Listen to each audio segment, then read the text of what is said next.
now. This event this year, bigger and better than ever. 10-year anniversary. Over £40,000 in cash and prizes to be won.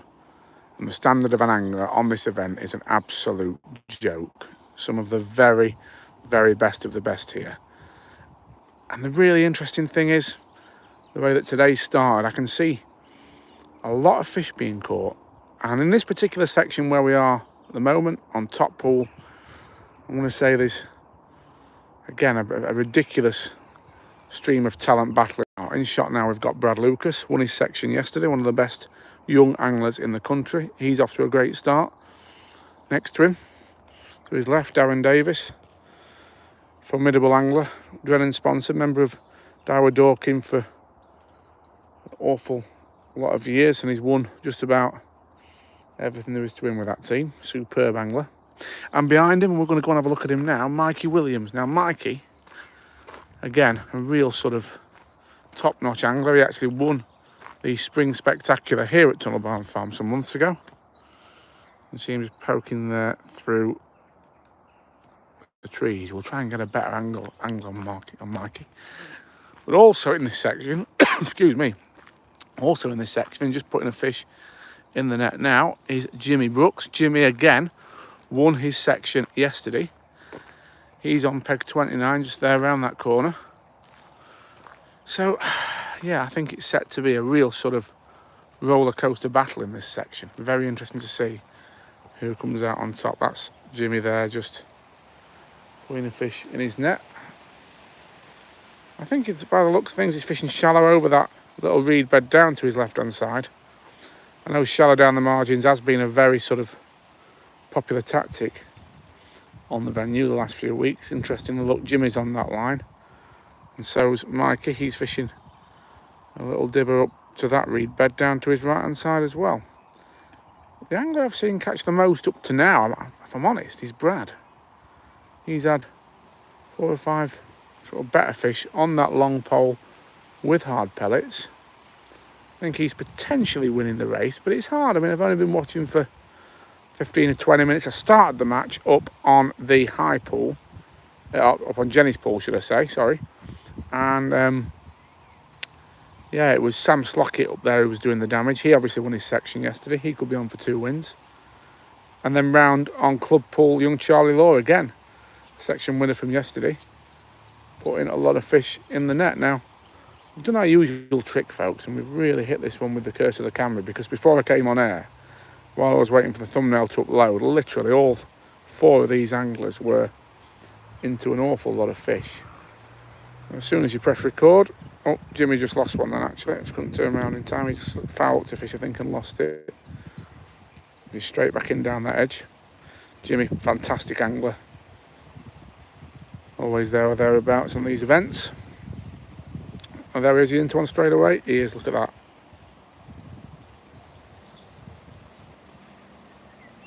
So, although I'd say on paper Jimmy's is probably the weaker peg out there. Oh no, that one's come off as well. Although I'd say Jimmy's is probably the weaker peg out of all the ones in this section. Obviously, class angler. And he's never one to give up easily. I'm going to nip back down there to Brad. He's actually playing a fish at the moment. I can see that. So we'll just zoom out and take you for a little walk. So Brad's had a good start on this line. I think, I could be wrong, I think he's had some either bigger F1s or carp. Certainly some better stamp fish. That's not a giant fish, that one. We'll just look at what he's up to from here. Darren Davies again into a fish. Said Darren's been on this event for just about as long as it's been running. Brilliant angler. I remember many years ago watching him on the Warwickshire Avon. Proper all-rounder, can do everything, Darren can. Canals, rivers, commercials. There's a bit of breeze there, folks. Sorry if that's interfering with the sound. I'll just move on the edge of Darren's van. A bit of shelter. There we are. So yeah, Darren well up there in this section as well. I really wouldn't want to call this one, folks. It's important though, because as I said, we've got Brad a winner. We've got Jimmy a winner. And either one of them, well, they both had good weights yesterday, and either one of them could well be in contention to win this event if they get another win today. So Brad's actually changed tactics now. He's fishing shallow on that overshotted rig that we've seen so much of these last few days. Let me see if I can get that camera a bit stiller for you, and I'll be able to zoom in really well then. There we are, how's that? Oh yes, that little flick. That's so important with this method. It's interesting though, normally on that overshotted rig, if you don't go in and get one fairly quick, it's not the way. Having seen how well he caught, oh there we go. Having seen how well he caught on the pellets to start with. Yeah, we might have just turned audio off by mistake there. Am I pressing too hard on the... there we go, that's better. So yeah, that wasn't too long for Brad. Waiting before he got that one.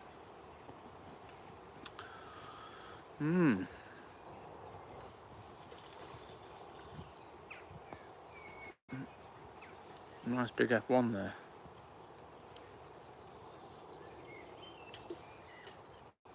So,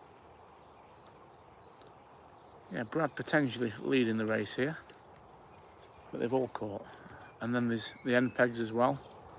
1 and 33 in this section. 2 good anglers on those pegs. I'm just watching them both on upfish as well as we speak. So it's not even forced to be the anglers that I've mentioned that do the damage. Some other brilliant anglers in this section as well.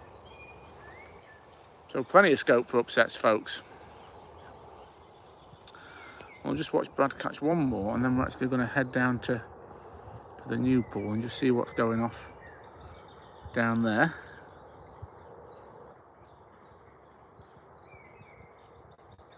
Oh, I think his bait's still on. Looks like it.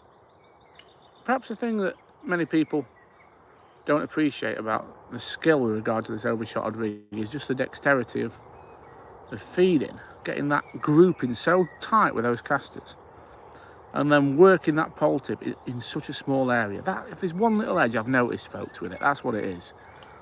It's the fact that they only move that pole such a small amount, but so regular. So you're always working your bait in the critical area. And obviously doing all that while feeding nice and tightly with a catapult is no mean feat.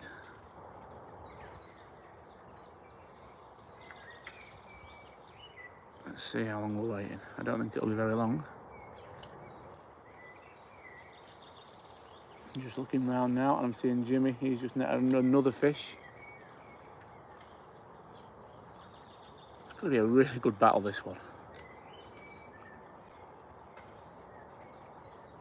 Another fish there, look. Not a big fish, but a fish nonetheless. So that gives you a flavour, folks, of what's happening up here. What we're going to do now, we're going to head down, as I said, to the new pool. We're just going to have a little look at what's going on there. And we'll bring you another update over on Facebook, a Facebook Live, around about, I don't know, 10 or 15 minutes. But as we're walking back down here, let's just see what's going off with Mikey, and then we'll head on down. Hey, we've got our assistant back. Nice to see you here. How we doing, pal? Good. Right, let's just see.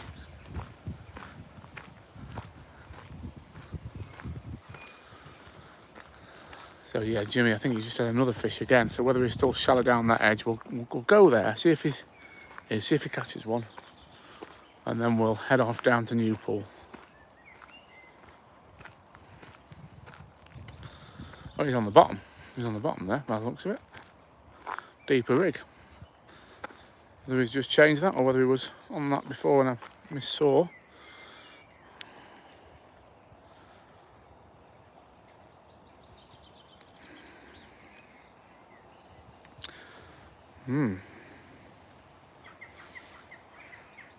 Problem is, it's for Jimmy today. Another fish there.